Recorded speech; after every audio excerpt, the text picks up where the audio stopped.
All right, ready to dive into some juicy spiritual stuff. Always. Fire away. Today we're tackling Conversations with God. Mm. This book, it's a trip.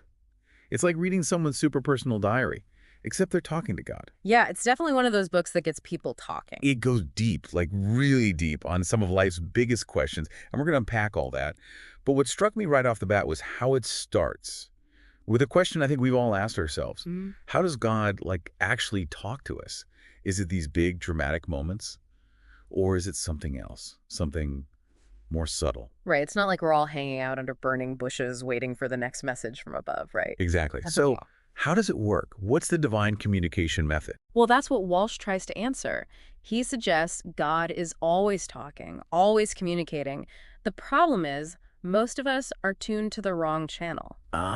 So it's like trying to listen to your favorite song on a radio that's only picking up static. Exactly. We're looking in the wrong places, listening for the wrong cues. Okay, so how do we tune in? Give us the divine frequency. What's the secret code? Okay, so Walsh breaks it down into 4 main channels of communication. 4. Okay, lay it on me. Channel number 1, feeling. Walsh calls it the language of the soul. Feelings. Interesting. You mean like when something just feels right in your gut? Yeah. Or maybe completely off? That's it. It's about trusting those gut feelings, those intuitive nudges we often try to ignore or explain away with logic. So instead of second-guessing ourselves, we should be tuning into those feelings. Yeah. Like that's our direct line to, well, guidance from something bigger. Exactly. Walsh is saying that those feelings are like our personal GPS system, guiding us towards our true path. It's not always some dramatic run for the hills kind of feeling, though. Right. Sometimes it's a whisper, a sense of peace, a sudden burst of inspiration. Walsh would say those aren't just happy accidents, those are divine whispers, little nudges in the right direction. Wow. Okay. So we've got to be paying attention because it's easy to miss those whispers amidst the everyday noise. Totally. It's about cultivating that awareness. Okay. On to channel number 2. What's next? Thoughts. But not just any thoughts. It's those aha moments, those flashes of insight that seem to come out of nowhere. You mean like when you're wrestling with a problem and then bam, the solution hits you like a bolt of lightning? Exactly.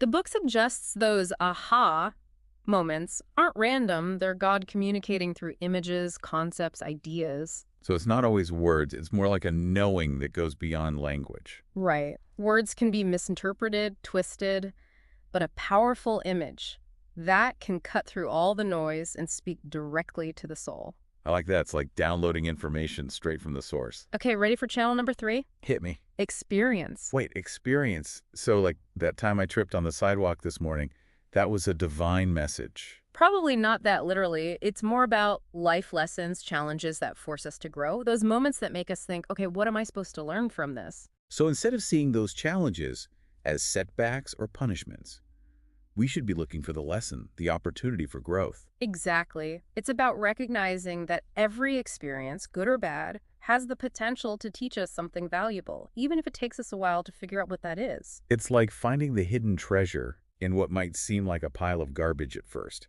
You have to be willing to sift through it. And that's where discernment comes in. Not every feeling, every thought, every experience is a message from God. We have to learn to tell the difference between the divine whispers and, just our own inner chatter. That makes sense. So we need to develop our own spiritual BS detector. Exactly. Okay, we've got feelings, thoughts, experiences. What's the 4th channel? This is the one that might surprise you. Words. Wait, words? But we use words to write books about God. Right. It seems counterintuitive, but Walsh argues that words are actually the least reliable form of divine communication. Why is that? Think about it. How many arguments have started over the meaning of a single word? Words can be easily misinterpreted, taken out of context. So it's not about taking everything literally. It's about using those words as a starting point to connect with those other channels, feelings, thoughts, experiences. You got it. It's like using words as a bridge to that deeper, more intuitive understanding. And that actually leads perfectly into the next big idea in Conversations with God, prayer.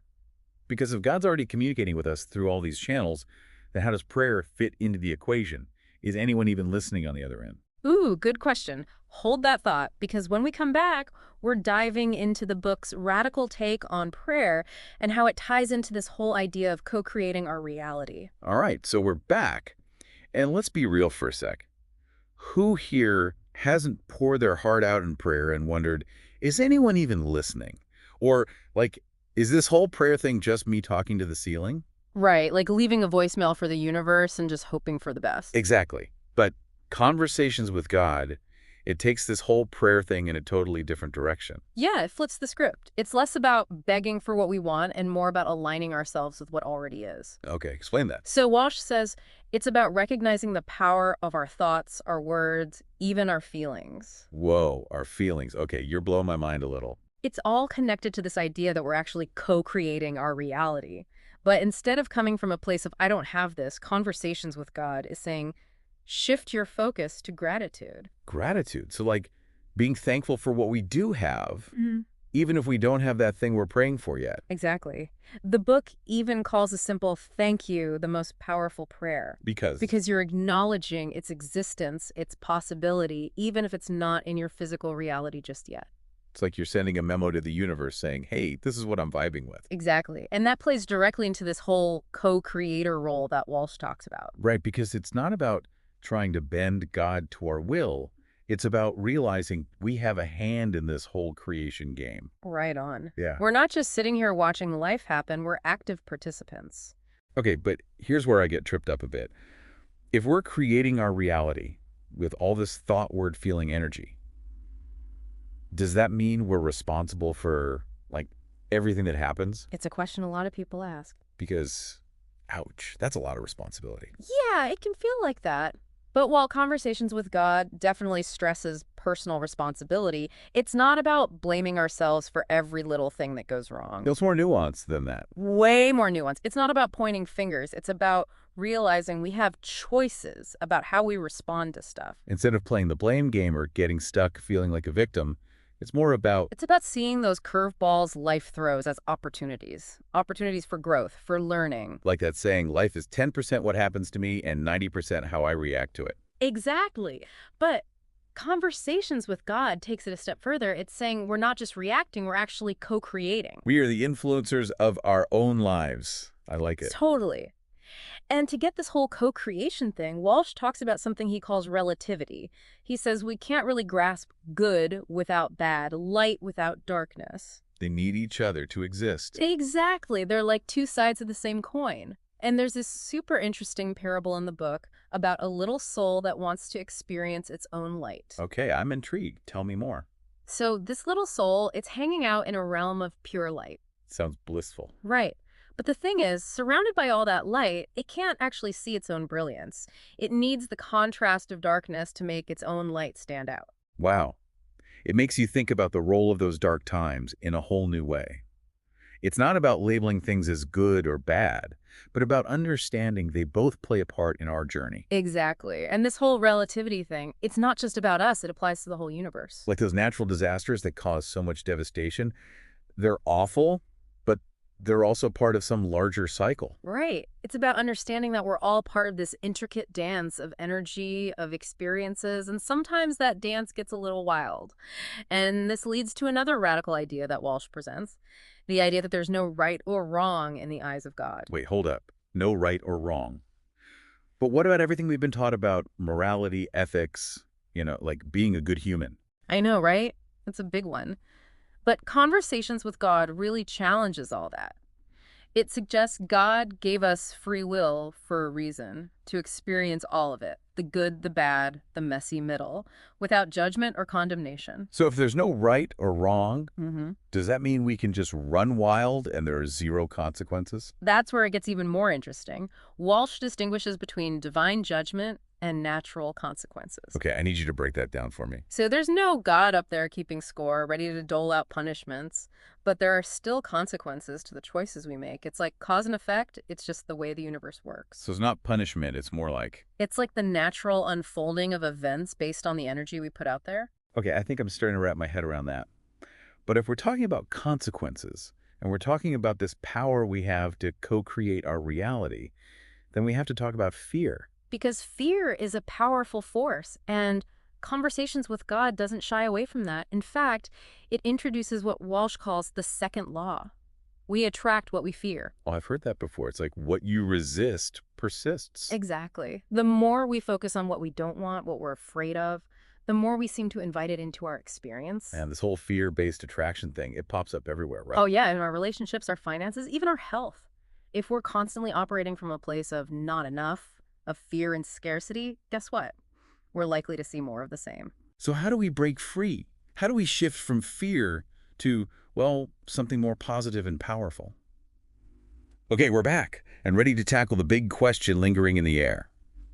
If we are truly co-creators of our reality, as Conversations with God suggests, then what does that mean for the afterlife? Do our creations follow us beyond this life? It's a question that has captivated humanity for centuries. Do we get a fresh start, a cosmic reset button, or do our choices here have lasting implications? Walsh dives headfirst into this, challenging those traditional ideas of heaven and hell.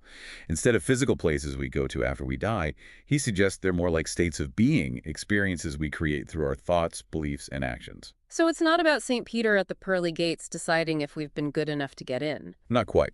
Remember that whole no right or wrong concept we talked about? Walsh argues this extends to the afterlife as well. There's no divine judgment, no punishment for our supposed sins. Instead of seeing death as a final exam, Conversations with God frames it as a transition, a graduation to a new level of experience in our ongoing spiritual evolution. Okay, that's a comforting thought. But what about hell then? If it's not a fiery pit of eternal damnation, then what is it? The book describes hell as a state of separation from God, a feeling of being cut off from that divine essence within us and all around us. But here's the catch. It's not a punishment inflicted upon us, but rather a self-created experience, born from our own fear, denial, and resistance to our true nature. It's like we're holding ourselves hostage in a prison of our own making. We carry those limiting beliefs, those fears, with us even beyond the physical realm. Exactly. Conversations with God suggest that the suffering we experience in this hell state comes from denying our own divinity, from choosing fear over love. It's like choosing to live in a dark room when you have the power to flip the switch and flood it with light.